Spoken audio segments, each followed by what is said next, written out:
মাত্র 2 প্যাকেট গুঁড়ো দুধে এরকম লোভনীয় মিষ্টি কিন্তু আপনারা বাড়িতেই বানাতে পারেন। 2 প্যাকেট গুঁড়ো দুধে আমার কিন্তু 10টা মিষ্টি হয়েছে। তো নমস্কার বন্ধুরা, তিলোত্তমা ঘরকন্যা চ্যানেলে আপনাদেরকে স্বাগত জানাই। চলুন মিষ্টিগুলো কিভাবে বানিয়েছি আমি দেখাই, এবং খুব তাড়াতাড়ি খুব কম সময়ে এই মিষ্টিগুলো ঘরে আপনারা কিন্তু ঠাকুরকে বানিয়েও দিতে পারবেন, এবং লোকজন আসলে বানাতেও পারেন, খেতে পারেন এইভাবে করে। ভীষণ একটা টেস্টি মিষ্টি।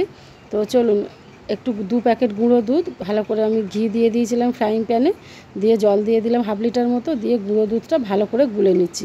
একটা হুইস্ক দিয়ে গুঁড়ো দুধটাকে ভালো করে গুলে নিতে হবে। নিয়ে দিয়ে দিলাম আমি 1 বাটি মতো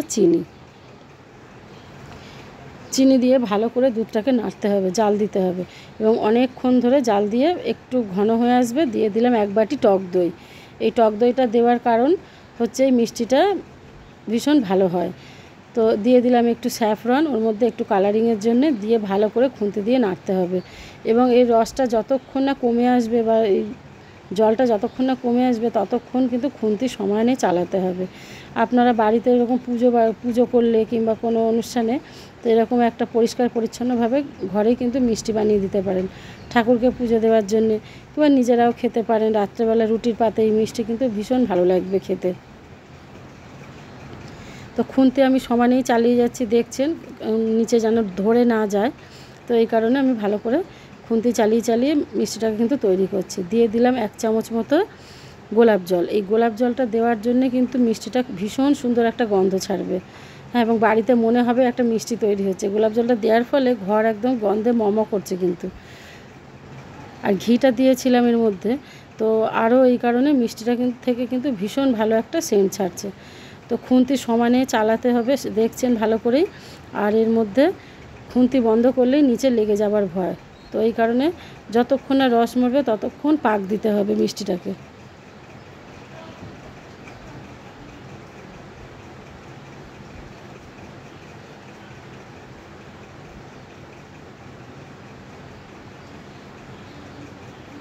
আমার কিন্তু মোটামুটি মিষ্টির এটা রেডি হয়ে গেছে। তো এবার আমি একটা প্লেটের মধ্যে ঢেলে নেব।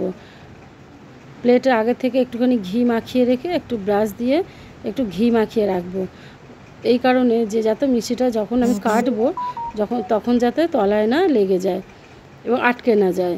তো এই আমার হয়ে গেছে, ঢেলে দিলাম মিষ্টিটা প্লেটের মধ্যে, দিয়ে এটা কিন্তু ভালো করে চাড়িয়ে নিয়ে আমি এটা ফ্রিজের মধ্যে রেখে দেবো। প্রায় 1 ঘন্টা ফ্রিজের মধ্যে আমি রেখে দেবো। এখন বলি, যদি আমার এই ভিডিওগুলো ভালো লাগে, যারা ফেসবুক পেজ থেকে দেখছেন, তাহলে আমার পেজটাকে আপনাদের লাইক করার অনুরোধ রইল। আর যদি ভালো লাগে তো বন্ধুদের সঙ্গে শেয়ার করে নেবেন।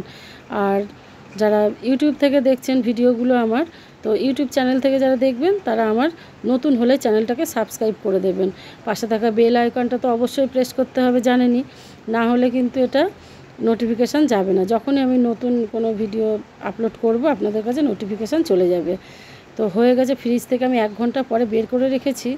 দেখুন কি সুন্দর দেখতে হয়েছে, আর তেমন সুন্দর কিন্তু খেতে। একবার হলে বাড়িতে বানিয়ে দেখবেন, ভীষণ ভালো খেতে হয়। তো আমি একটা ছুরির সাহায্যে এবার 1 ঘন্টা পরে বের করে নিয়ে ছুরির সাহায্যে কেটে নিচ্ছি পিস পিস করে। এরকম করে আপনারা যে কোনো শেপে কাটতে পারেন, কিংবা এমনি মণ্ড তৈরি করে লাড্ডুর আকারেও করে খেতে পারেন। যেরকম করেই খান না কেন অপূর্ব খেতে লাগবে, এটুকুনি বলতে পারি। তো রাত্রে রুটির পাতে বেশি ভালো লাগবে। আজকের মতো তাহলে ভিডিওটা এখানেই শেষ করি।